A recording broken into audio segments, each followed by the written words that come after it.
Great little pee spot. Going pee. 2 dumpsters.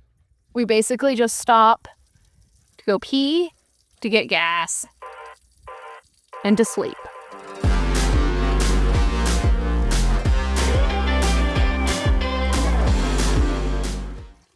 Got some great mountains in the background.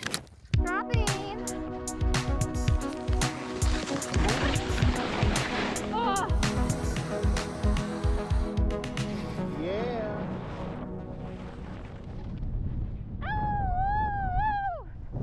Canada was getting warm and having massive avalanches. So we got a trailer, built it out to live in, and drove it to Alaska. We parked the trailer on Thompson Pass and lived and skied out of it for the next month. Follow along as we build out the camper and drive to Alaska. I'm here in Golden, British Columbia. It's actually like super warm right now here, just like puddles and all.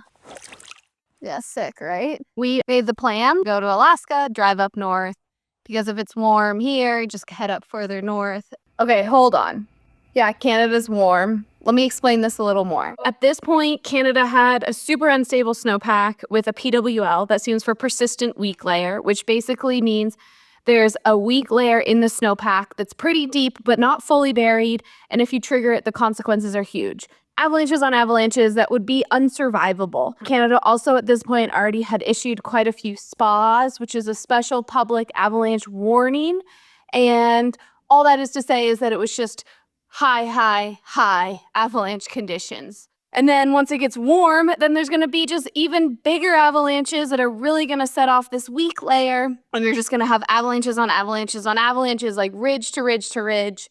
And so this basically means you're not gonna get up high. You're not gonna be skiing in the alpine. You're not skiing steeps.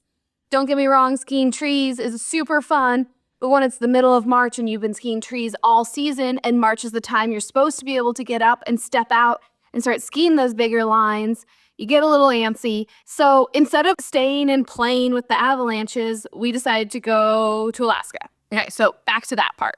We are driving to Alaska so that we can bring our snowmobiles. Just spent the last few days packing up everything we're gonna need for the next 2 months in Alaska. So that's including like winter camping gear, sled gear, all types of skiing gear, like crampons, ice axes, all that stuff. And then otherwise, he has been mostly building with a little bit of help from me, but it turns out I'm not very good at this stuff.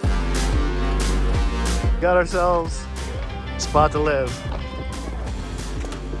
Basically, that's sealing up everything. You got it all ready to go? Here's all our insulation.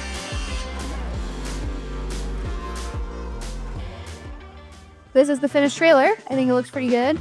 This will be our door. We'll close up the back, but that's where we'll drive our snowmobiles in and park them in here while we drive.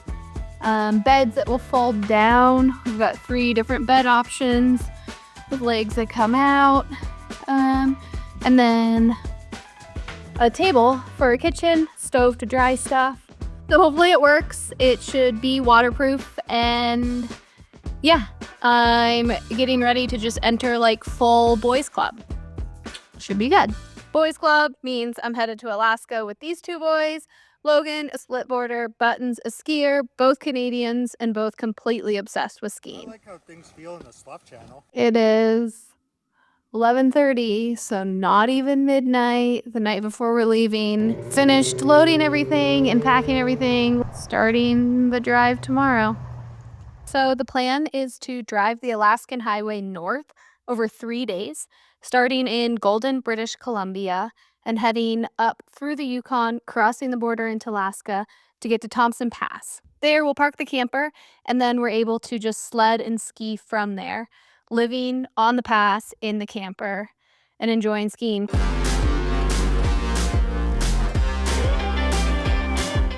Why did we decide to go to Thompson Pass? Thompson Pass is the mountain pass just outside of Valdez, Alaska, in the Chugach mountain range. There on Thompson Pass, you can park your van, camper, trailer, or whatever you're planning on camping and living in on the pass in these different parking lots. From there, you can sled or ski tour from wherever you're camping to a bunch of different skiing. It's all big, glaciated, steep Alaskan skiing.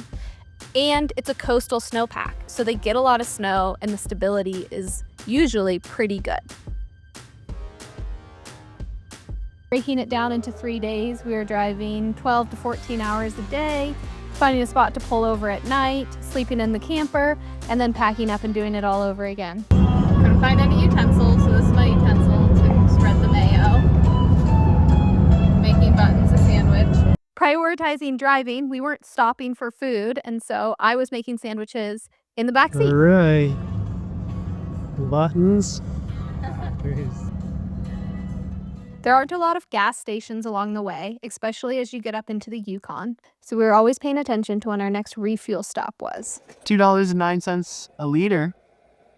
Yeah, That's not so bad. I don't know liters, so all of the gas is just like, it means nothing to me. It's like $8 a gallon. I was assuming it was expensive. We had the occasional stop. The slight diversion. Slight diversion, eh? We had the classic car problems. We continued to have some high-protein meals. Maybe that's the part of driving with two boys. Another pee break.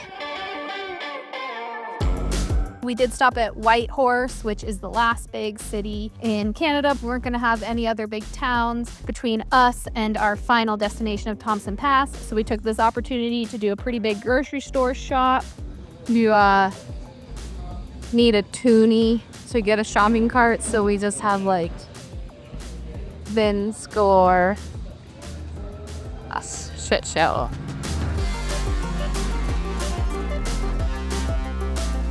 Another pee break.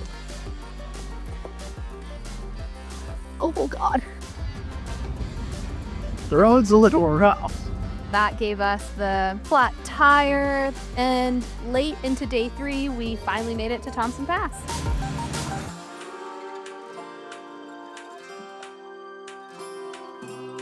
We made it to Alaska. 3 days of driving, got up high, snow's good, good skiing, sledding, good crew. Time to go skate.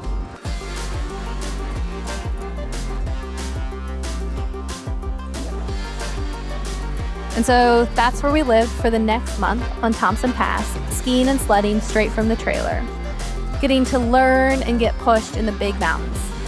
Like and subscribe and follow along to see all the skiing we got up to while living on Thompson Pass.